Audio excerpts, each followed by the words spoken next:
Hi, everyone, and welcome to the SSPI Google Sheets tutorials. So this will be the basics tutorial, which will cover sort of how to get started in Google Sheets and some sort of basic use of functions and analysis in Google Sheets. Perfect. So we're going to get started popping into, you would go to sheets.google.com or whatever, and you would create a new sheet. Perfect. Now, the first thing we do is we title our spreadsheet. I use year, month, which 10 October for me, and then day, which is also the 10th. Yeah. Perfect. And then I will give it a descriptive title, which will be Google Sheets tutorial basics. And yeah, the goal of this part of the title is to help us sort our database. So the relevant files, which are generally the more recent files, are toward the top. And yeah, when you go in reverse alphabetical order, the smallest or the largest of these numbers, years count up, will be at the top. And so that will help us find what we're looking for. And this is a descriptive title that helps us find what we're looking for. So this is for your teammates and for you to be able to find it. We can also right-click on this and click rename, we will rename the sheet something descriptive like SSPI overall replication. And that is because we will be replicating the results in the main data file of the SSPI. So let's open that. I'm going to navigate to the agenda really quickly. And I am going to open up the indicator and outcome data. This is our main data file for the SSPI, which I'm sure you've looked at. And we are going to sort of replicate what's on the front page of this sheet. And what that means is we're going to reproduce the results doing the averaging ourselves. So first thing we're going to do is we're going to select this group of cells, which contains the country code data. And you'll see like it takes some finagling to try and select the right thing by clicking and dragging. So we're actually going to learn a shortcut. So using the arrow keys, your right arrow key and your left arrow key and your down and your up in the sort of bottom right part of your keyboard, you can navigate around these cells. And we're going to hold down Shift and then go across, and that's going to select multiple ones. So if we want these first two, we're going to click the first one and then Shift right arrow to select that. And then we can use Shift and either Command or Control, depending on which system you're on. I'm going to use Command Shift. So I'm holding down both the Command and Shift keys. And if I click bottom arrow, it will go straight to, our first break in white space. And if we use it again, we could select down to there, and so on. But for us, we're going to select to right there. Then what we're going to do is we're going to hit Command C, or you could right click and copy.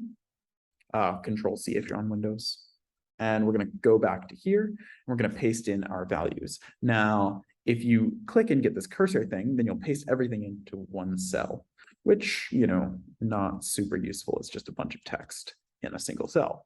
But if we hit Command V or hit paste here, then we will get the values in all the cells. And when you're copying tabular data, generally Google Sheets will be able to figure out that it's tabular and it will stick it in like this, which is really useful.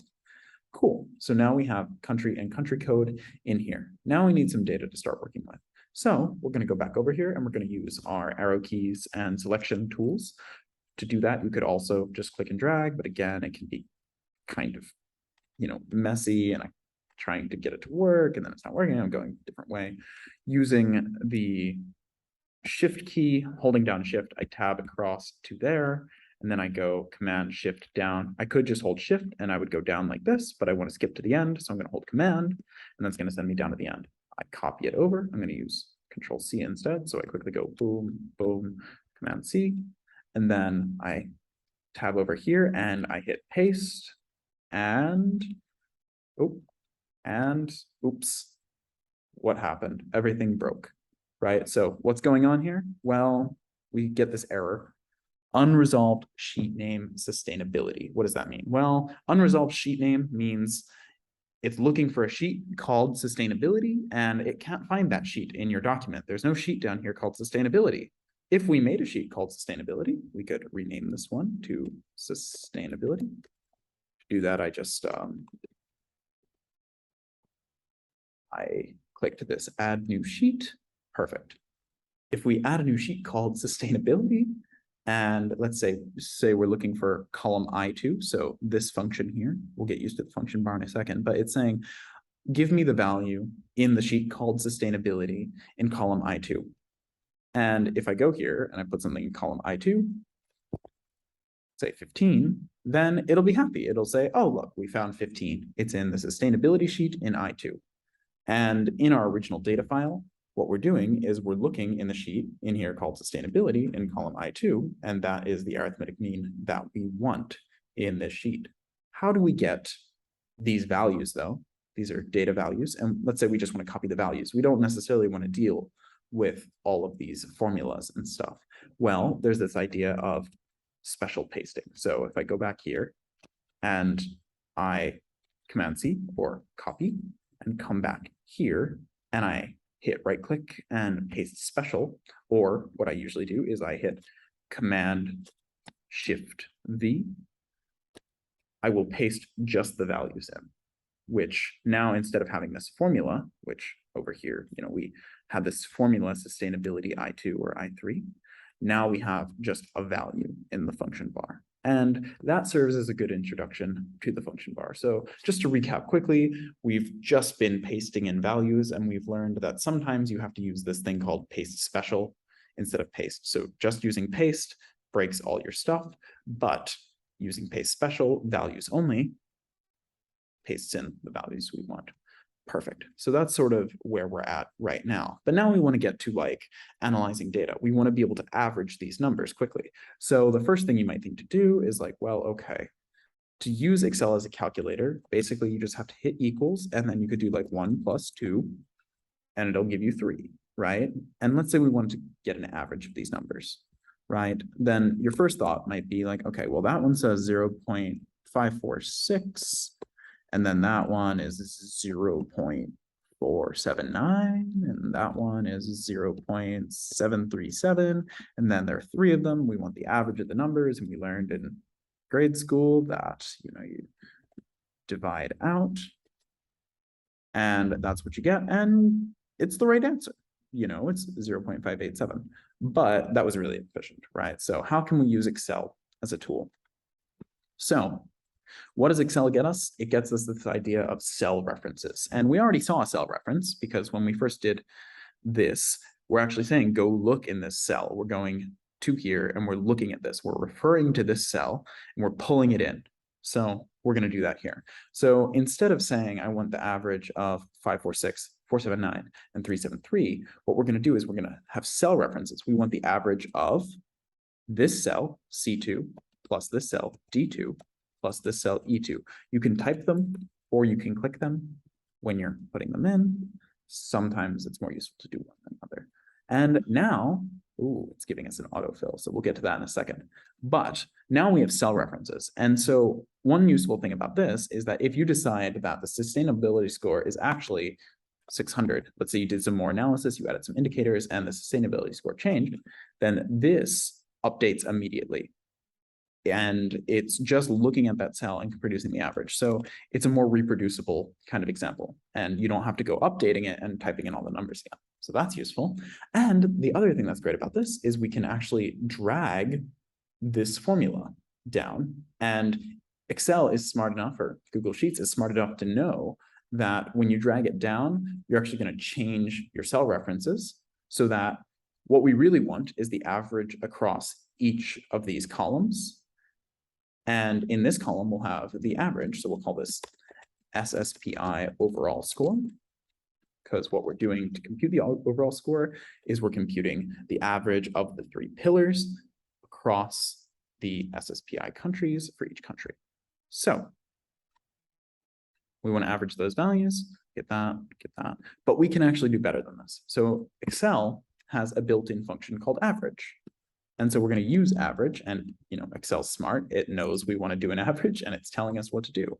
So we could average C2, D2, E2. So you might say, this average here is actually not more efficient. You know, you type in more characters to do it, but it's clearer to your reader what is actually going on. You're averaging across these cells as opposed to like adding them together and dividing by 3. Saying average, we're all clear, it's taking an average. But we can actually do even better than this. So the Excel suggested formula is saying, instead of, you know, typing out C2, D2, E2, just look across the cell range C2 to E2. So it's saying, look at that cell, and that cell, go C2 to E2. And there we go. And just in case I didn't cover it, you have columns and they're labeled with letters, and you have rows labeled with numbers, and you name a cell by first looking in its column and then its row. Yes, it's weird that you look in the column and then the row. If you've done any math, usually you go row column, but that is Google Sheets and Excel for you. So yes, we have column, row, we refer to cell names by E2 or C2, or if we go down here, C50. Perfect. Okay, so we now are averaging across the columns, and ranges also do the nice drag down function. So if we drag that down, it will go down to C2 through E3, or C3 through E3. Perfect. And then we can actually just compute all of them really fast by dragging it down. So now we have this idea of taking the average across a range. Anytime we use a range of cells, you know, we could say we want to average all of the numbers in our sheets. So we're going to say C2 to F50, I think is the last one. And that will take the average of every single number in the sheet all at once, and it will put it right there. And is that number useful at all? Absolutely not, but that is what you can do with ranges. So ranges are super powerful, and they're ways to name lots of cells all at once without having to write each of them down individually. Cool. Now we're going to talk about summary statistics. So at the bottom of each of our sheets, we like to have the mean, the median, the min, the max, and the SD. And we usually put that in bold. And the reason we would do this is so that you can quickly see, okay, what is the average across sustainability? What's the highest value? What's the lowest value? And these summary statistics are going to kind of give you an idea of what that is. So we want to take an average, and we want to take an average across all of these cells, right? These are all the sustainability scores across all the countries. And so we're going to use cell range idea to simplify our lives. And instead of having to type C2, C3, C4, like you would in a calculator, you're going to use C50 there with this colon notation to specify the range.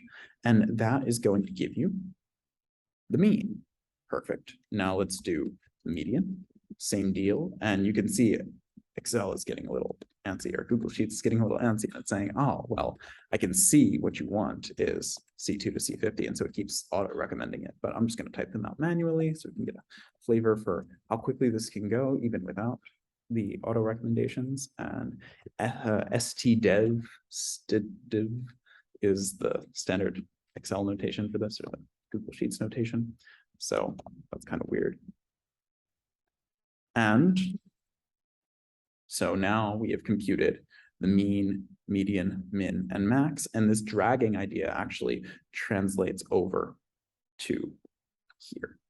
So we can drag this over here, or if we were feeling fancy, we could actually drag all of them all at once. So this is now computing the min across all of these. And generally, when you do the dragging, your range or your cell values will all slide over whichever way you dragged it. So when we were dragging down here, we click this corner and we drag. When we drag it, our cell values were all here, and it's going to drag each one of them down one row or however many rows. And the formulas will update to do that. And same when we drag this way, this range, you know, we originally had C2 to C50, it'll drag it, since we're dragging one right, it'll drag it all to D2 to D50.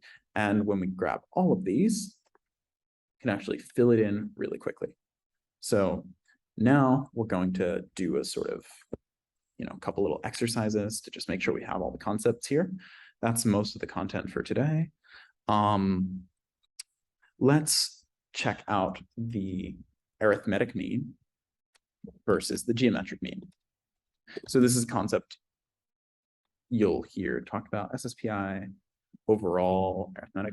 So we have the arithmetic mean, which is, adding all the numbers up and divided by 3. And then we have the geometric mean, which is multiplying the 3 numbers together. So sustainability, market structure, public goods, multiply them together and take the cubed root, which is a weird thing to do maybe, but it's another way of specifying a mean, and it has some mathematically nice properties, some properties that are maybe not so nice, and we're going to just see what it looks like, because maybe you would decide to make an index out of geometric means instead of arithmetic means.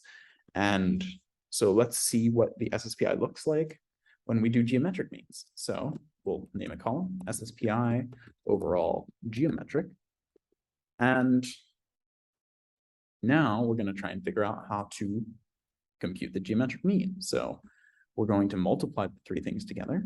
So C2 times D2 times E2. There might be a more efficient way to do that, but that's not too bad for our purposes. And then we want to take the cubed root of this. So you might go looking for like cubed root kind of function or n root or something. But if you think about it for a second, you'll remember from high school algebra that nth roots are really fractional powers 1 over n. And so we're just going to do to the 1/3 power, and that's going to give us the geometric mean. So this is saying the cubed root of the product of these 3 numbers. And you'll see when we, one thing you can do is you can quickly get rid of decimal places so that you're only looking at the important ones. 0.578, 0.87, that's kind of close, right? And you go down the list and we're dragging down. So all of our cell values move down by 1, and we actually compute the mean again. And yeah, you can see these are actually pretty close, and we can drag down through the whole list and drag our summary statistics across to add a new row. And there we are. We have a geometric mean column. So we've now actually, in a few seconds, computed the geometric mean for the SSPI countries. If we, don't do anything to the pillars, and we just compute the means. We've done that super efficiently, and it's now all in one place. And maybe we're interested in the difference between these 2 things. So we'll call this column difference in means. And then do equals this one minus this one, so arithmetic minus geometric, and we'll autofill. So you can sometimes use this autofill. It's just doing the dragging for you, nothing special going on there. And you'll actually see all the differences are quite small. They're all like 0.01 or less than that.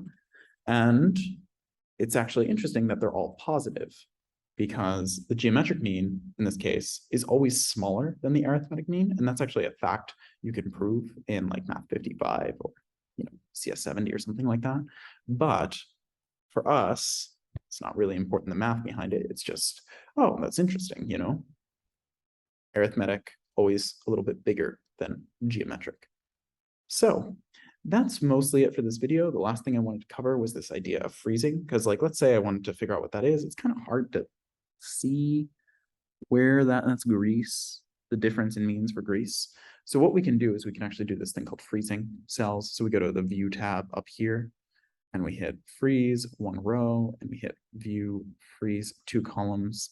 And that just allows us to be able to tab over real easily. So we can see difference in means Greece, and it'll freeze these columns and this row in place for us so that we don't lose track of them when we're scrolling through the sheet. And yeah, I think that's about it. We could pull this over again, and we can see that the average difference in means is around 0.7, with the biggest one being about 0.02. Perfect. Okay, that is it for this tutorial. That sort of covers the basics of how to manipulate cell values using the function bar in Google Sheets. All right, see you in the next one.